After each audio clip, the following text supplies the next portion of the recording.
네, 오늘 말씀은 마가복음 8번째 시간이고요. 제목은 율법을 뚫고라는 제목입니다.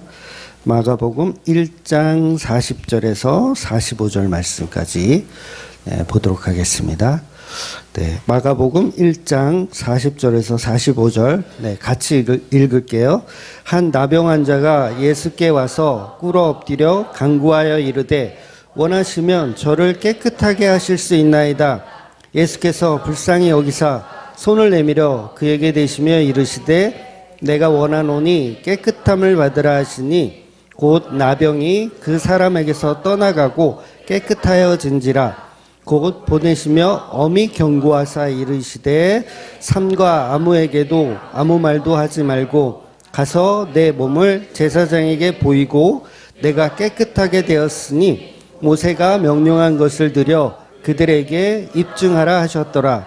그러나 그 사람이 나가서 이 일을 많이 전파하여 널리 퍼지게 하니 그러므로 예수께서 다시는 드러나게 동네에 들어가지 못하시고 오직 바깥 한적한 곳에 계셨으나 사방에서 사람들이 그에게 나아오더라. 아멘. 네, 하나님이 우리에게 은혜를 주셨죠? 네, 주셨죠? 네, 주셨어요. 그러면 하나님이 우리에게 은혜를 주실 때 그 은혜 주심이 어려울까요? 쉬울까요? 네. 자, 쉽다고 생각하시는 분은 영지주의적 사고가 다분히 들어 계신 분이에요. 그래서 제가 항상 질문했을 때 대답을 속으로 해라. 왜냐하면 공개적으로 망신을 당할 수 있으니까. 자, 하나님은 어마어마한 능력이 계신 분이에요. 그래서 우리에게 은혜를 줄 때 굉장히 은혜 주는 게 굉장히 하찮아 보이고 하나님에게는 아무것도 아닌, 마치 내가 한 100억 있는데 여러분에게 식사 한번 대접하는 게 어렵겠습니까? 쉽겠죠. 그런데 하나님이 주시는 은혜라는 개념은요, 하나님의 가진 어떤 능력을 우리에게 주는 개념이 아니고요, 하나님의 전부이신, 이걸 비유적으로 하면 그 아들 예수 그리스도를 우리에게 내어주신 거예요. 쉽겠어요? 어렵겠어요? 그쵸? 그러면 그동안 우리는 하나님의 은혜는 우리에게 굉장히 쉬워. 충분해. 얼마든지 할 수 있어. 그렇게 생각하면 그걸 영지주의적 사고를 가졌다고는 거예요. 그러니까 이게 복음적으로도요, 우리가 지식적으로 많이 알다 보면 이런 낭패에 빠지게 돼 있어요. 특히 한 3년이 넘어가면 그래서 영지주의 쪽으로 가는 경우가 있죠. 하나님은 정말 전지전능하고 위대하시니까 우리에게 주는 은혜는 아무것도 아니야 라는 생각을 하는 거예요. 근데 절대 그렇지가 않습니다. 하나님이 우리에게 주시는 은혜는 독생자이신 그 예수를 우리에게 내어주는 거예요. 어떻게 내어줘요? 십자가에 죽게끔 내어주는 그 은혜를 우리에게 주는 거예요. 결코 쉬운 일이 아니라는 거예요. 꼭 명심하세요. 내가 영지주의적으로 좀 가는 것 같다 그러면 이 말씀을 꼭 기억하셔야 됩니다. 즉 오늘 본문에서 예수님이 이제 문둥병자에게 은혜를 베풀잖아요. 근데 아까 권사님 말씀하신 의미는 뭐냐면 문둥병을 고쳐주는 일은 하나님에게는 아무것도 아니다, 쉽다, 그런 표현을 하신 거예요. 맞죠? 네, 맞아요. 하나님이 문둥병을 치료해 주는 것은 아무것도 아닌 거예요. 근데 문제는 뭐냐면 이 문둥병자를 치료해 줬을 때 다시 되돌려오는 파급력은 어마어마하다는 거죠. 그게 무슨 얘기냐면 정치적으로 일단은 문제가 돼요. 문둥병자를 고쳐주면 정치적으로 문제가 되고요. 또 하나는 교리적으로 문제가 됩니다. 그러니까 유대적 사고, 유대적 교리에서 문둥병자를 치료해 주는 거는 그거는 큰일 날 일이에요. 그러니까 결정적으로 예수님이 신유은사를 해서 누구를 고쳐주는 거는 아무것도 아니지만 그걸 고쳐줌으로 인해서 발생되는 파급력은 어마어마하다는 거죠. 한마디로 골치 아픈 일이 생기게 마련인 거예요. 예를 들면요, 제가 이제 무당이나 스님을 전도해서 우리 교회를 이제 딱 데리고 왔어요. 그래서 같이 예배 드려요. 그러면 우리 목사님 엄청나게 전도 잘하셨다고 이렇게 칭찬해 줄 것 같죠? 네, 그랬으면 좋겠는데 또 한쪽의 사람들은 어떤 생각을 하냐면 우리 목사님은 왜 무당집에 갔을까? 그렇잖아. 왜 무당집에 갔을까? 무당하고 접선할 일이 없을 텐데 왜 갔을까? 혹시 점을 보러 갔다가 전도를 하신 건 아닐까? 또 왜 우리 목사님은 스님하고 같이 놀았을까?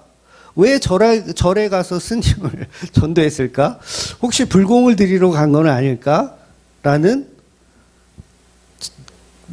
것에 더 집중을 하는 사람도 있더라는 거죠. 그래서 예수님이 지금 지옥 갈 인간을 구원하는 것도 거룩하신 하나님의 아들이 죄인들과 함께 해야 사실은 이게 구원이 되잖아요. 복음을 전할 수 있잖아요. 그런데 문둥병자를 고치는 일 자체가 뭐냐면 그만큼 대가를 치러야 되는 거예요. 왜냐하면 문둥병자 환자들은 하나님의 저주, 하나님의 죄의 대가를 지금 치르고 있는 사람들이에요. 그 사람들은 불쌍한 사람들이에요? 안 불쌍한 사람들이에요? 안 불쌍한 사람들이에요. 죄의 대가를 톡톡히 치르고 있는 사람이에요. 그러니까 문둥병자가 지나간다. 그럼 어떻게 해야 돼요? 저리 꺼져. 아니면 돌을 들고 저리 가. 라고 하는 게 오히려 하나님께 칭찬받을 짓이에요. 그런데 문둥병자를 가지고 이리 와. 너 밥도 못 먹은 것 같은데 내가 밥 사줄게. 막 이러면 이게 하나님의 일을 거슬리는 거예요. 오히려 죄된 일이죠. 그래서 하나님은 예수 그리스도께서 문둥병자를 치료해 주는 것은 그렇게 쉬운 일이 아니라는 거죠. 그래서 이 문둥병자들은 뭐 조상의 죄가 됐든 뭐 자기의 죄가 됐든 어쨌든 지가 하나님의 자기의 업보를 하나님의 죄를 지금 감당하고 있는 거예요. 그러니까 어떻게 돼요?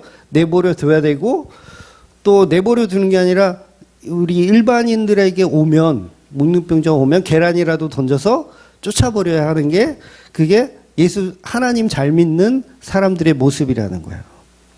그래서 이 문둥병자를 고쳐주면 안 됩니다. 왜? 벌을 받고 있는 사람이니까 고쳐주면 누구한테 대항하는 거예요? 하나님에게 대항하는 게 되잖아요. 하나님이 벌 주고 있는 자를 우리가 마음대로 막 이렇게 막 벌을 이렇게 생각해 주거나 그러면 이게 안 되잖아요. 그러니까 하나님을 대적하는 자로 볼 수밖에 없어요. 문둥병자를 고쳐준다는 건 하나님을 대적하는 대적자. 그래서 바리새인들은 이 문둥병자를 고쳐준 예수님을 이걸 하나님의 일로 보지 않고 어떻게 봐요? 귀신의 왕이다. 바알세불의 힘을 얻어서 치료하고 있다. 이렇게 보는 거예요. 그러니까 예수 그리스도를 뭘로 봐요? 완전히 사단의 마귀의 모습으로 보는 거예요. 뭘 했다고? 문둥병자를 치료했다고. 왜? 문둥병자는 하나님의 죄를 지금 달게 받고 있는 중인데 그걸 못하게 하면 하나님께 대적자가 되는 겁니다. 그러니 하나님이 죄인된 우리에게 은혜를 주실 때 하나님의 독생자 그 십자가에 죽게 내버려 두셔야 할 만큼 그 은혜는 엄청난 가치를 가지고 있다는 거예요. 그래서 정치적으로나 교리적으로나 뭐 하나 쉽게 넘어갈 수 있을 만한 게 없더라는 거죠. 그래서 사실 하나님은 하나님의 측면에서 보면 인간에게 은혜를 베풀지 않는 것이 하나님에게는 좋습니다. 네, 인간을 괜히 은혜를 줘봐야 하나님은 오히려 손해를 봐요. 왜냐하면 은혜를 베풀면 그 은혜 받은 사람들이 결국은 하나님을 대적하게 되거든요. 이거는 성경 전체가 계속 역사적으로 나오는 이야기예요. 하나님의 은혜를 줬더니 그 은혜에 감사하는 게 아니라 오히려 대적자가 되더라는 거예요. 그러니까 저와 여러분도요, 예수님을 힘들게 하고 싶지 않다면, 예수님께 찾아와서, 내가 문둥병자야. 예수님 찾아와서 고쳐달라는 말을 꺼내지 말아야 돼요? 해야 돼요? 네, 꺼내지도 말아야 되는 거죠. 근데 우리는 전부 예수님 찾아와서 이거 해주세요, 저거 해주세요. 예수님이 힘들게 해요. 그렇지 않아요? 그래서 이놈의 죄인들이 기도 많이 하는 것을 또 자랑하죠. 그러니까 하나님께 와서 이거 고쳐주세요, 저거 고쳐주세요. 막 이거는 하나님은 지금, 예수님은 지금 귀찮게 하는 일이고, 하나님은 힘들게 하는 일이고, 예수님이 힘들게 하는 일인데, 자기들은 그걸 기도 많이 하는 자라고 자랑을 하고 다닌다고요. 이해가 되세요? 이해가 되고 계신 거죠? 오늘 설교 좀 어려워요. 그래서 제가 천천히 하는 거예요. 그래서 오늘 본문과 같은 이런 맥락의 이 사건들이 많이 지금 이제 앞으로 등장을 하고 있잖아요. 그러면 이 말씀들을 전부 어떻게 해석을 하냐면, 문둥병자는 굉장히 믿음이 좋다, 이렇게 결론을 내는 경우가 많아요. 그러니까 우리가 찬양에도 불렀지만 혈루병 앓고 있던 여인이 예수님의 옷자락을 만져요. 그러면 이 여자 믿음 되게 좋다, 우린 다 이렇게 해석합니다. 그리고 다음 주에 보게 될 이제 그 중풍병자가 이제 예수님 곁으로 못 가니까 지붕을 뚫어가지고 친구들이 내려주잖아요. 그러면 그걸 보고 또 친구들의 믿음이 엄청나다라고 우리는 그렇게 해석해버려요. 근데 이걸 잘 따져보면 이 사람들은 다 지금 누구를 힘들게 하고 있는 거예요? 예수님을 힘들게 하고 있는 거예요. 왜냐하면 하나님의 대적자로 오해받게끔 만들어가고 있는 거예요. 그러니까 성경을 보면서요, 인간의 믿음의 훌륭함을 봐서는 안 돼요. 그건 다 잘못된 해석입니다. 물론 그런 믿음들이 필요 없다는 게 아니에요. 이제 오늘 설명을 좀 잘 들어보셔야 될 텐데, 그 믿음까지도 사실은 철저하게 예수님이 완성해 가시는 작품이라는 거지, 우리 인간의 믿음이 훌륭하거나 우리 친구들의 믿음이 훌륭해서가 아니라는 거예요. 즉 예수님이 인간에게 은혜를 주실 때 그 죄는 고스란히 예수님께서 담당하신다는 걸 기억하셔야 돼요. 그러니까 예수님이 문둥병자를 고쳐주시잖아요. 그럼 그 문둥병자의 병이 사실은 그 데미지가 예수님에게로 전가되는 거예요. 예수님이 그 문둥병자를 이제 짊어줘야 돼요. 문둥병을 짊어줘야 하는 거예요. 그러니까 고쳐달라고 해야 되겠어요, 안 되겠어요?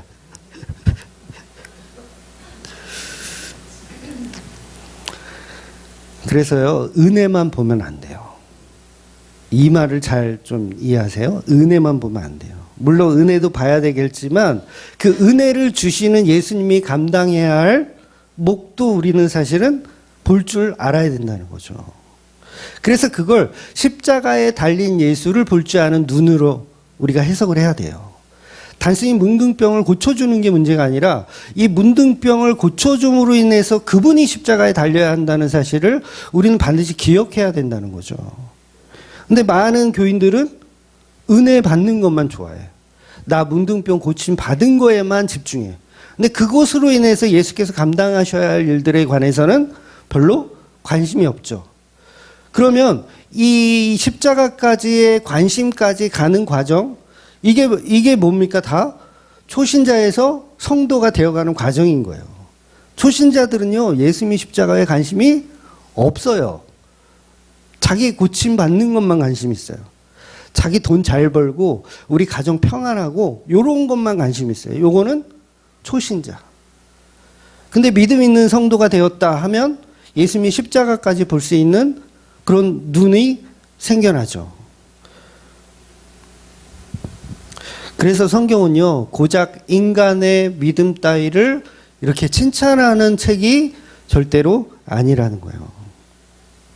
그래서 뭉둥병자가 예수님을 정말 사랑한다면 찾아오지 않는 것이 사실은 맞습니다.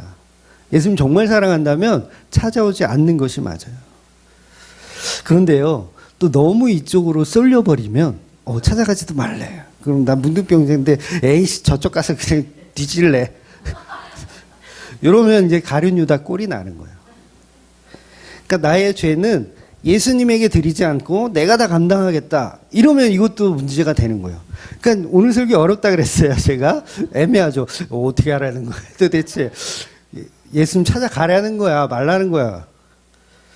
그래서 복음은요, 인간이 예수님을 찾아온 것 같지만 사실은 예수님이 문둥병자가 오도록 기다리고 계셨던 걸로 보셔야 돼요. 다른 사건들도 다 마찬가지예요. 혈루증 앓고 있는 여인도 마찬가지고요. 중풍병자도 마찬가지고요. 그들이 찾아온 게 아니에요. 예수님이 찾아오게끔 기다리고 계신 거죠. 그래서 예수님은 흔쾌히 그 문둥병자의 죄를 담당해 주시는 거예요. 그래서 이 문둥병자는 은혜를 배우고 나중에 반드시 뭘 배워야 돼요? 죄를 배워야 돼요. 지금은 고침받는 게 좋아. 행복해. 그래서 막 나가서 막, 내가 예수를 만났다. 그래서 내가 문둥병이 낫다. 막 떠들고 다니지만 나중에 뭐에 대한 깨달음이 있어야 돼요? 죄에 대한 깨달음이 반드시 있어야 된다는 거예요. 왜냐하면 그 깨달음과 십자가가 연합하게 되어 있어요. 지금은 뭣도 몰라요. 오늘 본문에서 보는 이 문둥병자는요, 뭣도 몰라요. 그냥 초신자이기 때문에. 그래서 우리 인간이 가진 믿음은 아무것도 아닙니다. 그 믿음까지도 성령께서 주시는 은혜로 보셔야 된다는 거예요. 그런데 문둥병자의 믿음이 대단한 것에만 우리는 몰두하기를 좋아합니다. 그러나 성경은 인간의 믿음의 대단함에 대해서 이야기를 하고 있지 않다는 거예요. 그게 본질이 아니라는 겁니다. 그건 예수님의 사랑을 드러내는 한 부분에 불과한 거예요. 그러니까 이 문둥병자의 믿음 또한 예수님의 믿음으로 봐야 돼요. 문둥병자의 믿음은 아니고 예수님의 믿음이다. 인간의 믿음은 처음부터 없습니다. 없어요. 저와 여러분의 믿음이 있어요? 없어요. 그거 누구 거예요? 예수님 거예요. 성령이 주신 믿음인 거예요. 그래서 인간의 믿음 따위를 여러분 본받지 마십시오. 우리가 흔히 기독교에서는 실명을 거론해서 죄송하지만 주기철 목사님을 본받아서 그분의 믿음을 우리가 따라야 된다. 손양원 목사님의 그 사랑을 우리가 배워야 된다. 그거 하나도 중요한 게 아니에요. 예수님의 십자가 안에서 그 죄인된 우리를 발견할 수 있는 거, 그리고 그분이 하신 사랑을 우리가 봐야지 인간의 믿음 따위를 왜 본받습니까? 그 아들을 십자가에 내어주신 하나님의 사랑을 우리가 볼 줄 알아야 된다는 거예요.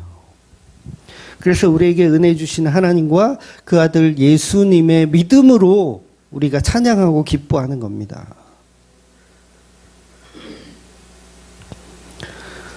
그래서 진짜 성도는요, 자기 믿음 없음을 말해야 돼요. 나 믿음 없어요. 근데 다 나 믿음 충만해요 이러고 다니죠. 나 믿음 충만해요. 그래서 진짜 성도들은 오히려 나는 구원받을 자로 설 수도 없습니다 라는 고백을 해야 돼요. 민수기에 보면 이스라엘 백성이요, 가나안 땅을 정복하고 그 땅에 살고 있던 그 원주민들이라고 할게요. 원주민들이란 말이 정확한 건 아닌데 하여튼간 이해하셨죠? 그 타락한 우상을 섬기는 사람들이었어요. 가나안 땅에 있었던 사람들은 한마디로 이방인이라는 표현이 좋겠다. 이방인들이었어요. 전부 어떻게 해야 돼요? 내쫓아버리고 다 진멸해야 돼요. 가나안 땅에 있는 사람들을 다 진멸해야 돼요. 그런데 이스라엘 백성들이 착함을 발동해서 은혜를 좀 베풀었으면 좋겠다. 가나안 땅에 있던 사람들도 우리와 같은 사람인데 막 진멸하는 건 좀 아닌 것 같지 않아요? 그렇죠. 그건 좀 하나님 좀 너무 과장되게 포장한 것 같은 느낌 아니에요? 충분히 우리가 은혜를 베풀어 줄만 하죠. 그래서 은혜를 베풀어 줬더니 실제로 역사가 그래요. 다 안 죽여요. 이스라엘 백성들이 좀 착해. 다 안 죽여. 그래서 은혜를 베풀어 주었더니 나중에 그 이방인들이 어때요? 오히려 이스라엘을 찔러요. 이스라엘의 가시가 돼요. 눈을 찌르고 옆구리를 찌르고.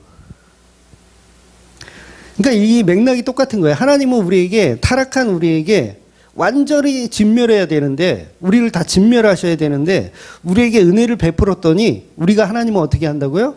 찔러요. 틈만 나면 찔러.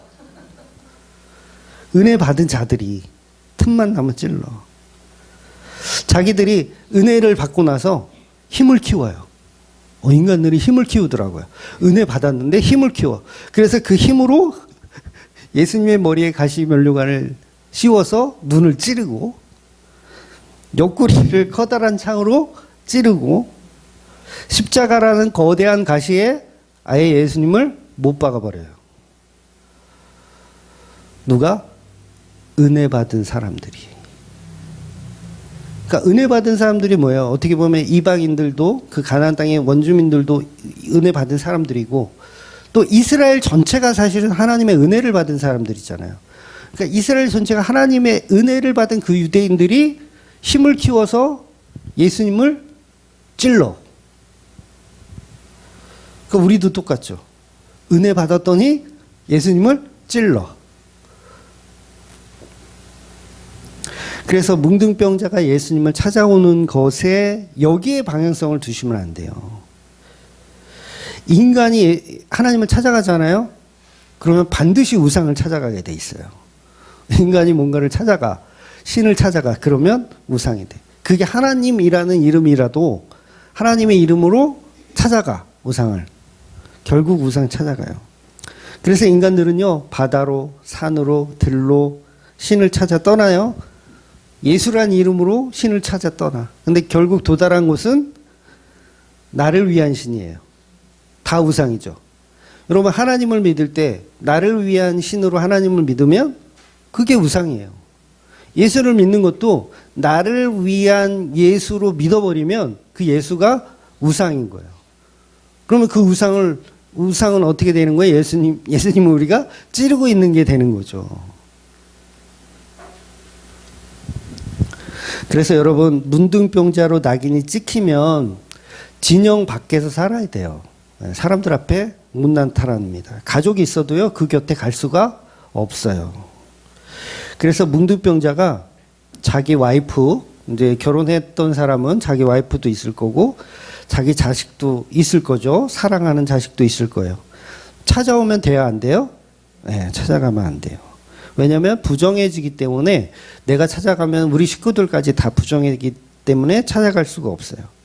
그래서 뭉둥병자들은 자기 죄를 철저하게 알면 절대 가족에게 나타나지 않아요.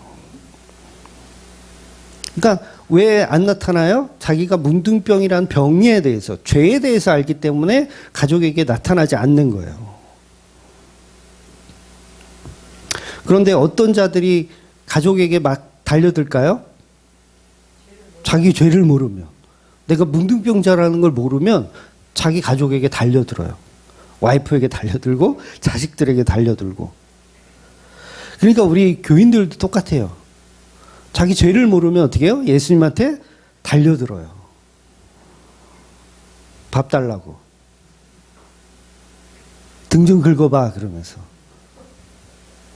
자기 죄를 모르니까. 그래서 뭉둥병자는 지금 아직 자기 죄가 뭔지 모르는 거예요. 알면 예수님 찾아오지 않을 텐데 찾아오고 있죠. 그래서 저와 여러분이 다 죄인이에요. 그런데 이 죄가 뭔지 몰라요. 그럼 어떻게 한다고요? 예수님을 열심히 찾아요. 열심히 찾아서 산으로 들로 철야기도로 새벽 예배로 예수님 고쳐주세요. 만나주세요. 열심히 찾아요. 왜 이런 짓을 한다고요?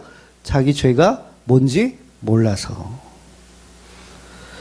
그래서요, 복음을 처음 듣게 되면 제일 먼저 일어나는 현상이 뭐라 그랬어요? 기도가 줄어요. 복음을 알게 되면 기도가 줄어요. 이게 왜 주는 거예요? 내가 죄인인 걸 알기 때문에 하나님께 뭘 해달라고 할 말이 점점 줄어드는 거예요. 없어지는 거예요. 그러니까 지극히 정상적인 행동이에요. 목사님, 제가 기도가 줄었어요. 이거 내가 복음을 잘못 들은 것 같아요. 지극히 정상적인 겁니다. 그러니까 그동안은 나를 위한 예수를 섬겼다는 거예요. 나를 위한 예수. 그래서 죄가 뭔지 아는 자는 사실은 은혜를 알게 되거든요. 그러니까 죄가 뭔지 모르면 은혜도 사실 몰라요. 죄가 뭔지 모르면 은혜도 모릅니다. 쉽게 말해서 교회에서 은혜, 엄청 좋은 단어잖아요. 은혜, 은혜. 제가 어릴 때 다닌 교회 이름이 은혜교회. 은혜. 그런데요, 죄가 뭔지 모르면 그 은혜가요, 왜곡된 은혜가 돼요. 그러니까 나의 구원받음에 감사하는 은혜. 나의 구원받음에 감사하는 은혜. 아무것도 아닌 것 같죠? 뭐 그게 뭐 틀린 말이야? 나의 구원받음에 감사하는 은혜가? 맞는 말 같은데 요걸 종교라고 하는 거예요. 왜냐하면 모든 종교에는 감사함의 은혜가 있어요, 없어요? 다 있어요. 없는 종교가 어디 있어요? 아, 부처님이 나한테 땅을 1000평을 주셨는데 감사하는 은혜를 안 하는 사람이 있어요? 다 하죠. 그런데 이건 초신자적 수준이고 이걸 종교라고 하는 겁니다. 여러분을 다음 생에 대통령으로 환생시켜주겠다. 그러면 감사해요, 안 감사해요? 아, 그건 아닌가? 대통령은 하도 욕을 먹어서? 그럼 뭐 억만장자로 환생시켜주겠다. 그러면 감사하겠죠? 그러니까 감사 안 할 사람 없다니까요. 어떤 종교든. 그런데 기독교는 그게 아니라는 거예요. 기독교는 달라요. 죄를 알고 그 죄를 예수께서 담당하셨다라는 은혜를 배우는 거예요. 거기에는 나의 잘됨이 없어요. 쉽게 말해서 나의 잘됨은 없고 예수와 함께 십자가의 죽음만 있어요. 되게 특이한 종교죠. 기독교는 이거 말도 안 되는 종교예요. 예수와 함께 십자가에 죽는 걸 복으로 설명해요. 그러니까 어렵겠어요? 안 어렵겠어요? 아, 설교하기 힘들었겠어요? 아니, 힘들겠어요? 십자가에 죽는 거를 이걸 복이라고 전해야 되니 알아듣는 사람들이 있겠어요? 없겠어요? 없겠죠. 그래서요, 기독교를 이제 허무한 종교라고 봐요. 종교를 좀 공부한 사람들은 아, 기독교는 굉장히 허무하다. 십자가에 그냥 죽어버리네. 그리고 십자가에 함께 죽는 것을 복이라고 얘기하네. 이건 굉장히 특이한 종교다라고 보는 거예요. 그래서 진짜 성도는 은혜 받을 자격도 없음을 아는 자들, 자기가 죄인임을 아는 자들의 모임이에요. 그러니까 어떤 분이 이제 카페에서 그런 질문을 하셨어요. 이제 저하고 계속 이 토론을 이제 댓글로 이렇게 하다가 이제 어떤 얘기가 나왔냐면 우리가 그리스도와 함께 십자가에 못 박혀 죽었으니 이제는 내가 사는 것이 아니요 내 안에 그리스도가 사시는 것이라. 이거 사도 바울의 고백이잖아요. 제가 이 말씀을 해드렸어요. 그러니까 나는 없고 예수만 있다. 그러면 이제 그분의 이제 질문이에요. 그러면 사는 동안 나는 없고 예수만 있으면 저 없죠? 예수가 있어요? 그러면 제가 사는 동안 죄를 지어요, 안 지어요? 짓죠. 그러면 그 죄는 당신이 짓는 거냐, 예수가 짓는 거냐, 이런 질문이었어요. 굉장히 논리적이죠. 자, 이런 질문을 하는 자체가요, 초신자이기 때문에 하는 거예요. 왜냐하면 이분은 죄송하지만 죄가 뭔지를 개념을 못 잡고 계신 거예요. 죄가 뭔지 모르는 거예요. 아직 갈 길이 먼 초신자 분이신 거죠. 제가 그분을 막 욕하려는 게 아니에요. 왜냐하면 그분이 우리 교회 다니시다가 이제 다른 교회를 다시 가신 분이거든요. 그래서 아마 안 듣고 계실 텐데 요새 바빠서 안 듣는다고 하셨던 것 같은데, 그러니까 앞서 말씀드린 대로 이분은 은혜는 알지만 죄가 뭔지 모르시는 거예요. 그러니까 은혜에 대해서는 정말 많이 들으신 거예요. 이분도 다른 교회 통해서. 다른 교회 다녀보셨죠? 은혜에 대해서 엄청 많이 강조해요. 은혜. 은혜 받았으니까 뭐 해라? 돈 내라. 이런 메시지는 엄청 많이 들으신 거예요. 근데 주만교회 메시지를 들어보니까 헷갈리겠죠? 야, 십자가에 죽는 게 최고의 복이라고 하니까. 그러니까 많은 분들이 아직도 죄가 뭔지 정리를 못 하시는 분들이 꽤 많아요. 결국 죄라는 개념을요, 고작 윤리적이며 도덕적인 걸로 이해하고 있기 때문에 이런 질문을 하는 거예요. 그러니까 나는 죽고 예수로 살 때 나오는 죄의 책임은 누구의 것이냐라는 어리석은 질문이 윤리 도덕으로 죄를 이해했기 때문이에요. 그래서 성경을 통해서 답을 드리면 나는 죽고 예수로 사는 사람은요, 더 이상 죄를 지을 수가 없어요. 없는 겁니다. 근데 제가 차포 다 띄고 이렇게 설명하면 그분이 알아들을까요? 못 알아들을 것 같아서 이 얘기는 안 드렸어요. 물론 이 윤리 도덕적인 죄를 더 이상 안 짓는다, 그런 게 아니잖아요. 우리는 늘 질 수밖에 없어요. 그런데 문제는 뭐냐면 정말 지옥 가는 죄가 무엇이냐, 지옥 가는 죄가 무엇이냐, 그게 중요한 거잖아요. 십자가의 피로 구원이 불가능한 죄가 무엇이냐, 예수 그리스도의 십자가의 피로 구원이 불가능한 죄가 무엇이냐 했을 때 그건 하나밖에 없어요. 예수를 안 믿는 죄. 예수를 안 믿는 죄. 내가 그리스도와 함께 십자가에 못 박혀서 죽었나니 이제는 내가 사는 것이 아니요 내 안에 그리스도가 사신다 했을 때는 내가 윤리도덕은 내가 잘 못하는데 예수만은 내가 믿었다. 이 얘기 아니에요, 사도 바울이. 그러면 사도 바울이 살아가는 동안 그는 죄를 지을 수가 없는 거예요. 이 고백이 성령의 은혜라면, 진짜 성령이 하시는 고백이라면,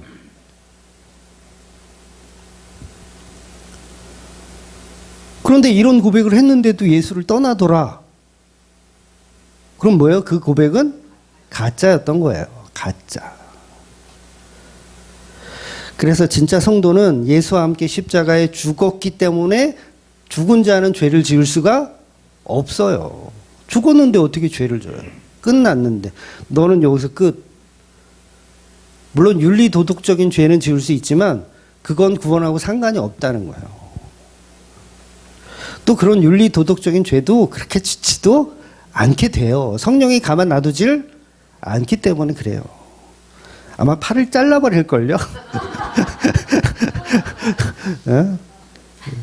손버릇이 나쁘다면 예수 그리스도와 십자가에 죽었는데 편의점 가서 계속 이걸 한다 그러면 성령께서 아마 손모가지를 그냥 당장. 그래서요, 그 장로교회 교리 중에 우리가 흔한 말로 한 번 구원은 영원한 구원이라는 표현이 있어요. 요거 되게 이제 다른 교단에서는 비아냥거리거든요. 한 번 구원은 어떻게 영원한 구원일 수 있냐. 자기가 노력하고 최선을 다해야지. 그런데요, 하나님의 작정한 성도는 반드시 구원한다가 그게 우리 장로교 교리예요. 그래서 한 번 결정된 구원은요, 취소가 안 돼요. 취소 안 됩니다. 지금 하도 이 한국 교회는 알미니안주의가 많아가지고 이런 교리가 이제 비아냥거리는 의미로 들어지는데 하나님의 작정이 선 성도는 반드시 구원해 내십니다. 그래서 성령님이 들어오셨다가 얘가 마음에 안 들어. 그러면 다시 나가셨다가 또 하는 거 봐가지고 다시 들어오시고 그런 개념이 아니에요. 그래서 성령 받음은요, 이거를 충만으로 표현하거든요. 성경은 충만. 그러니까 게이지. 성령이 반 있다. 70% 있다. 80% 있다. 이렇게 표현을 하지 아예 완전히 떠나는 개념이 아닌 거예요. 그래서 구원받은 성도는 계속해서 하나님의 은혜가 사실은 적용이 되어 있는 거예요. 죄를 짓고 싶어도 질 수 없는. 그래서 하나님이 선택한 백성은 무조건 불가항력적 은혜로 구원을 받는 거예요. 내가 싫다고 발버둥을 쳐도 소용이 없어요. 은혜는 굉장히 폭력적입니다. 네가 하고 싶은 대로 은혜 받는 게 아니에요. 창조도 상의하는 거 아니라 그랬잖아요. 내가 너 창조해 줄까 말까? 상의하는 게 아니에요. 그냥 만들어 놓으시는 거예요.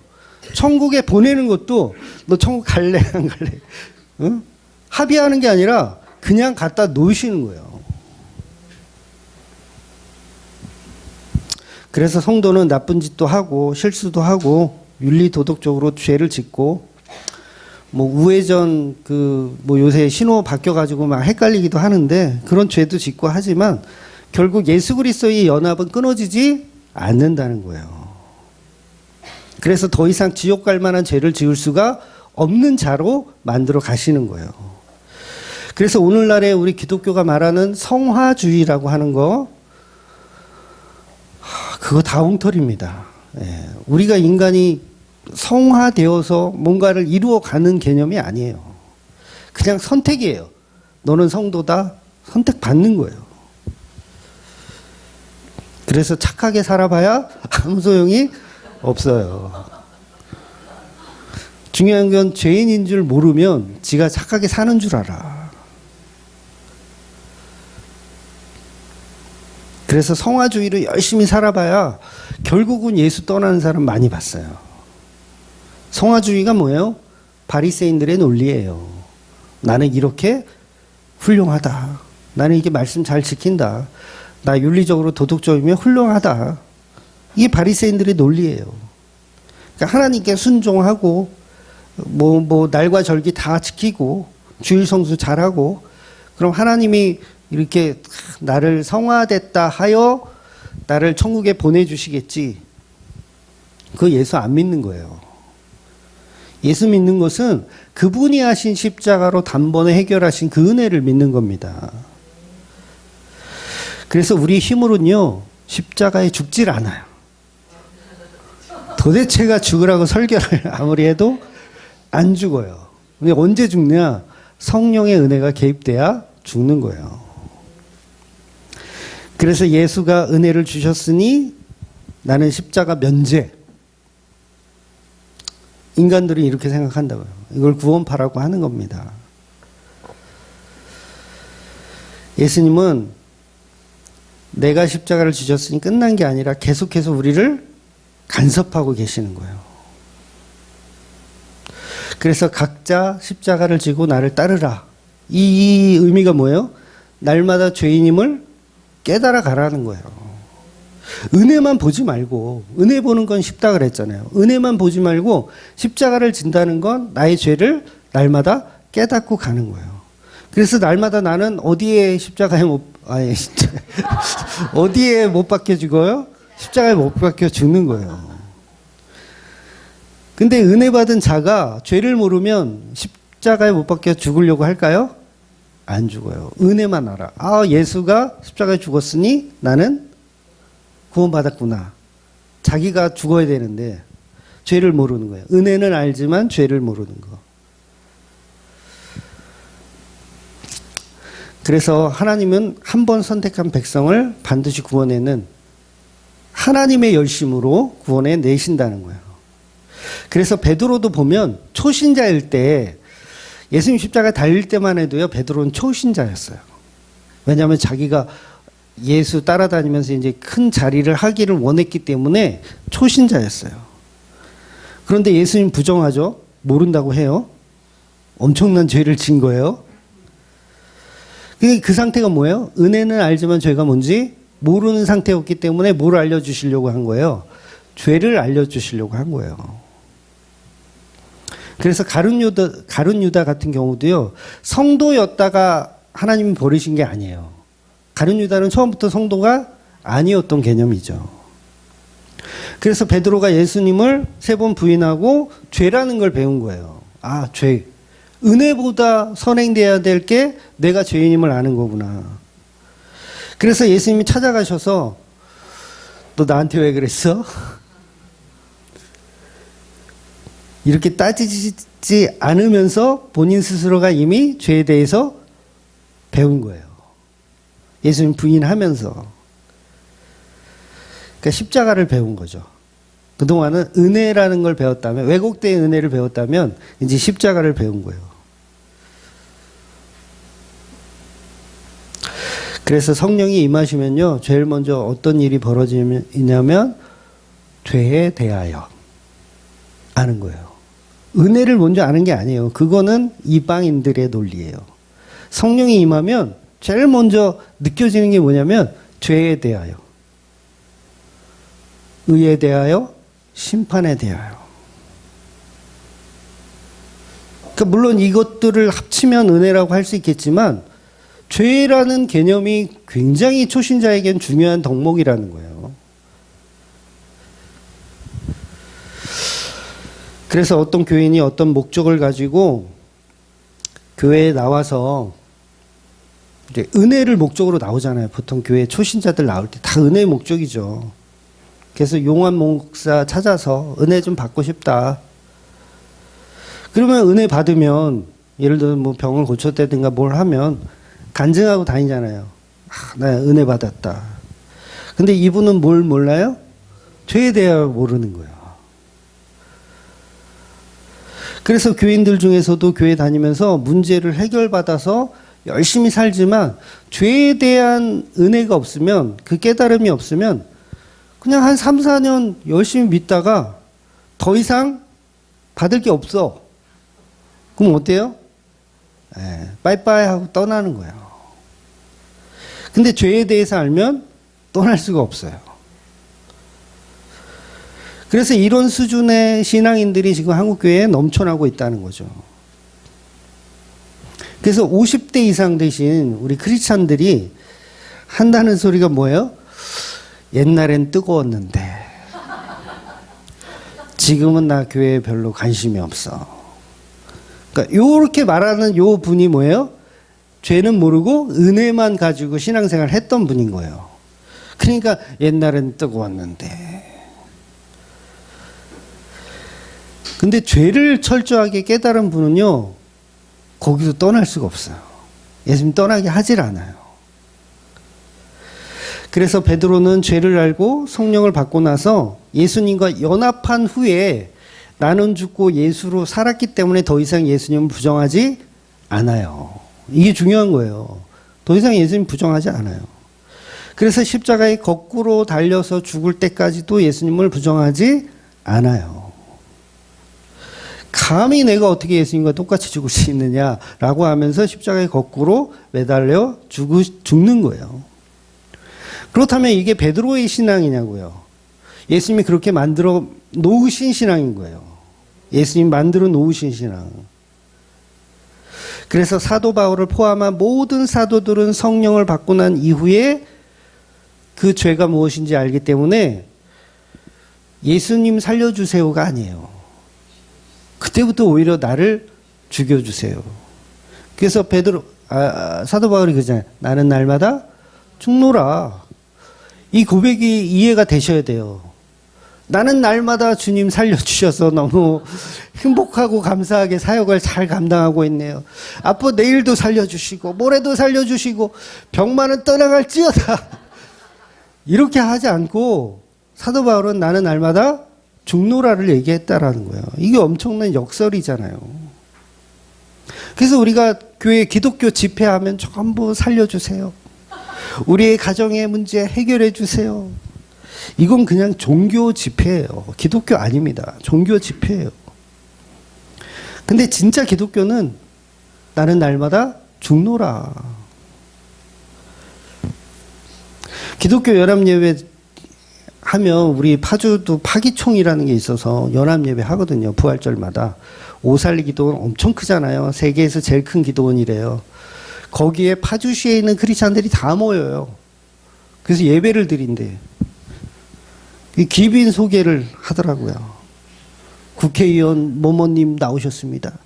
일어나시면 박사. 파주시장님은 바쁘셔서 못 오셨고 뭐 밑에 뭐 과장님 나오셨습니다. 박수. 여러분 이게 예배입니까? 이게 제정신 아닌 거예요.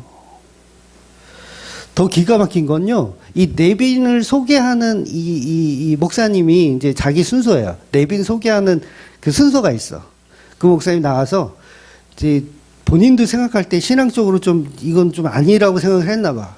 그러니까 제일 먼저 소개할 분이 있습니다. 그분은 하늘 보좌를 버리고 이 땅에 오신 예수님입니다. 그러는 거예요. 그러면 이게 뭘 자기 본인들은 한다고 했는데 결국은 예수님을 손님으로 만들어놨어요. 귀빈으로 만들어놨어요. 예배의 주인이시고 예배의 모든 것인 그 예수님을 귀빈석에 앉아서 손님으로 만들어놨어요. 누가? 파주시 기독교 총연합회가. 그러니까 제가 욕을 안 할 수가 없겠죠. 욕을 안 할 수가 없어요. 엊그제 저희 그 친구가 이제 상을 당해서 어머님이 돌아가셔서 오랜만에 친구 몇 명을 이제 봤어요. 봐서 이제 그 친구들이 이제 제가 목사님 된 걸 알거든요. 아니까 어떤 친구가 그러는 거예요. 너는 그럼 이제 요새는 욕 안 하겠네? 요새는 욕 안 하겠네? 그래요. 그래서 제가 그랬어요. 야, 교회에 욕해야 될 인간들이 차고 넘쳤어. 그래서 해야 돼. 그러니까 욕해야 될 사람들은 세상 사람들이 아니에요, 사실. 교회 안에 있는 마귀들이지. 그래서 죄를 모르면, 은혜만 알면 결국 예수님 배신해요. 네, 결국 예수님 배신합니다. 여러분 아무리 은혜 받아도요, 나 은혜 너무 받았어. 그래도 죄를 모르면 어떻게 된다고요? 다 배신하고 떠나요.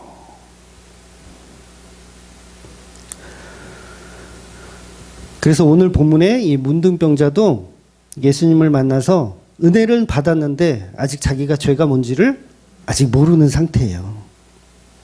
문둥병자가 고쳐달라고 왔는데 그 자체가 뭐예요? 이유가 어찌 되었든 고침받아도 되겠구나라는 생각을 갖고 있는 거예요. 고침받아도 되겠구나.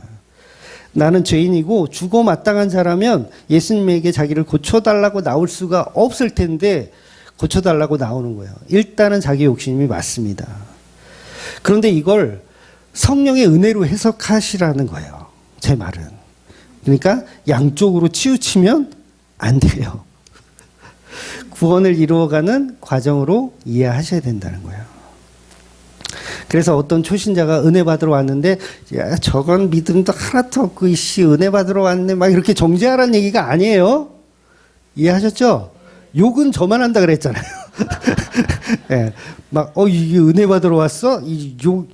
욕해야지. 막 욕하라는 얘기가 아니에요. 예.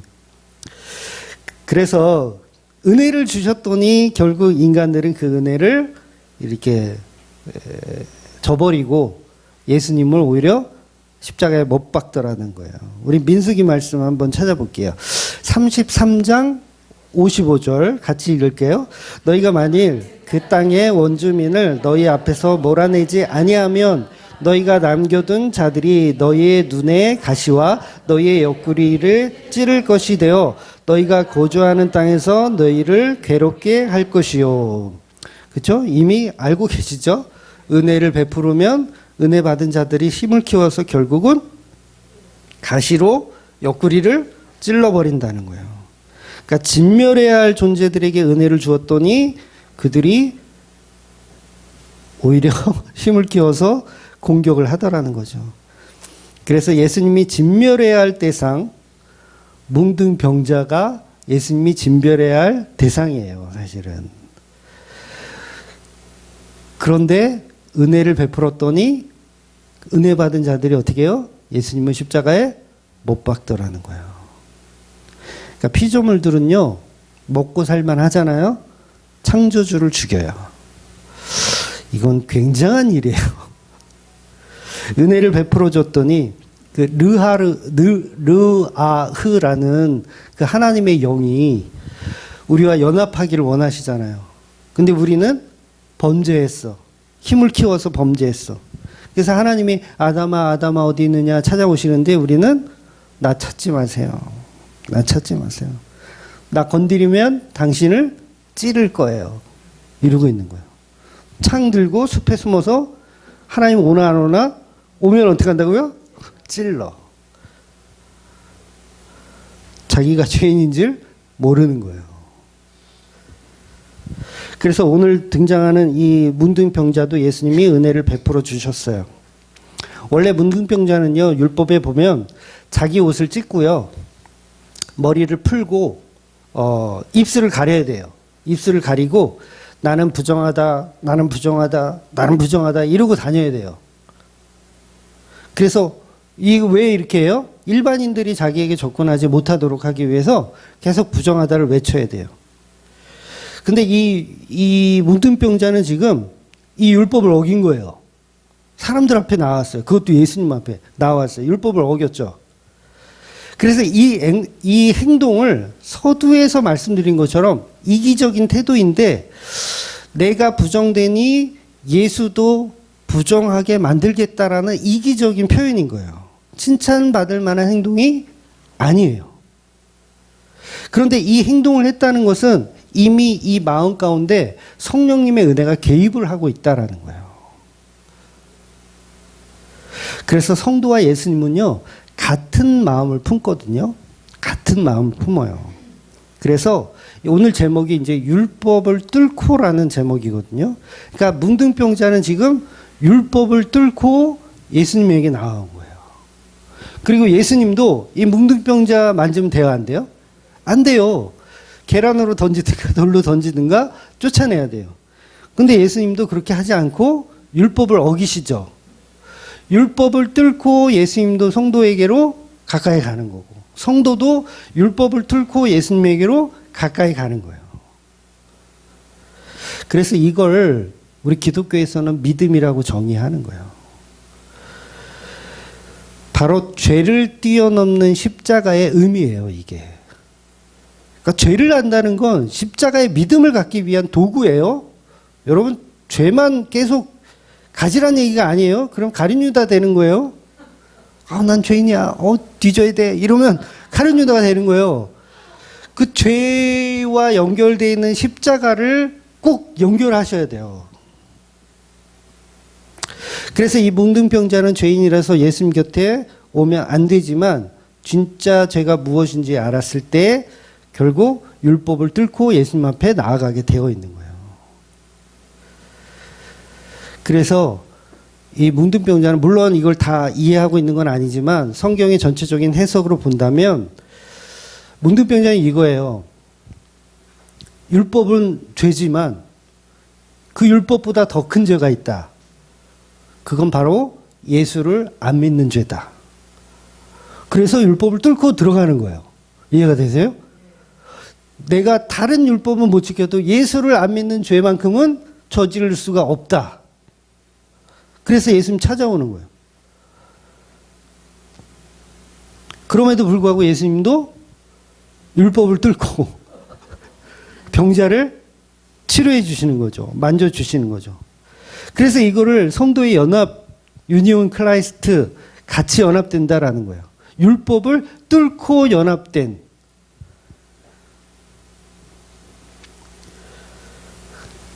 그래서 이 문둥병자는 다른 얘기 안 해요.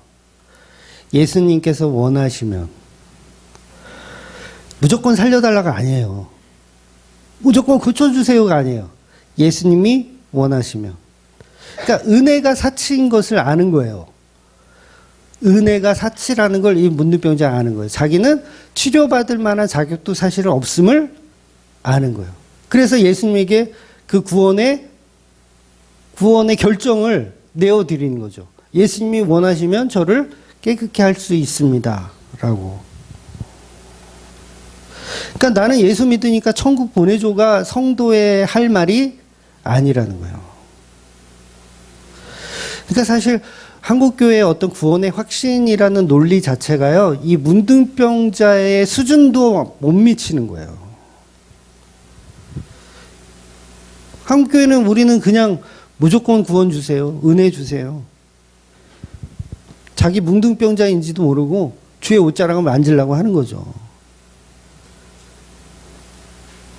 그런데 이 문둥병자는 구원의 확신을 자기에게 두지 않고 예수님에게 두는 겁니다. 그래서 예수님은 불쌍히 여기서 문둥병자를 치료해 주십니다. 그래서 지난주에 봤던 장모를 치료하는 그 모습과 동일하게 손을 뻗어서 고쳐주시는 거예요.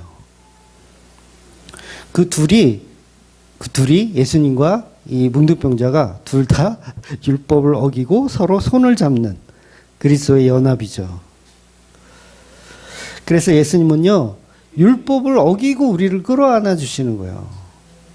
이게 굉장한 은혜거든요. 율법을 어기고. 율법 어기면 어떻게 돼요? 죽어야 돼요. 그래서 정말 중요한 결론이 뭐냐면 이 문둥병자는 죄라는 본질을 율법에 두지 않았고 예수님에게 두었다는 거예요. 죄라는 본질을. 그러니까 저와 여러분도요, 죄라는 본질을요, 윤리 도덕으로 생각하시면 안 돼요. 예수에게 두셔야 돼요. 그러니까 율법을 뚫고 오신 예수, 율법을 뚫고 만나는 예수. 그러니까 우리 기독교가 이걸 알아야 되죠.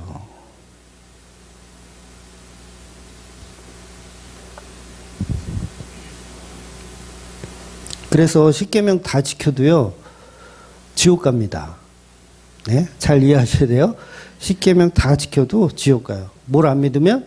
예수를 안 믿으면.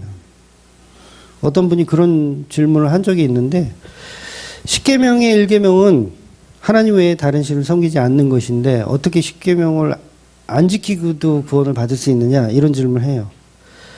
그러니까 이 십계명의 모든 내용들이 예수로 연결시키지 않으면 그거 다 우상숭배입니다. 이해하시죠? 십계명을 예수님으로 연결시키지 못하면 우상숭배예요. 그냥 유대교예요. 그건 유대교. 안식일을 열심히 지켜봐야 예수 안 믿으면 소용이 없어요. 안식일의 주인이 누구예요? 예수님이잖아요. 나 외에 다른 신을 두지 말라. 나 외에 진리의 신이 누구예요? 예수님이에요. 예수님 안 믿으면 다 죽여버리겠다, 그 얘기예요.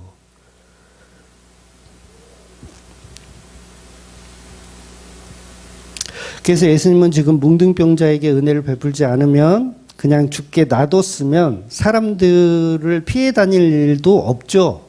예, 피해 다닐 일도 없어요. 그래서 바리새인들이 그 장모님을 치료해주고 일반인을 치료해주는 거하고 이 뭉둥병자는 큰 차이가 있잖아요. 치료해주면 안 되는 거예요. 그래서 예수님은 엄히 경고하십니다. 절대 어디 가서 얘기하지 마라. 근데 이 뭉둥병자는 막 떠들고 다니는 거예요. 뭐를 몰라서? 죄가 뭔지 몰라서. 나중에는 알게 되겠죠. 그래서 복음은 예수님께서 율법을 뚫고 오시는 것처럼 저와 여러분도 율법을 뚫고 가는 그 십자가 연애를, 정말 죄 가운데 있는 그 율법, 죄 가운데 율법을 뚫고 예수님을 발견하시는 그 은혜로 살아가시는 저와 여러분이 되시기를 주의 이름으로 축원드립니다. 아멘. 기도하겠습니다.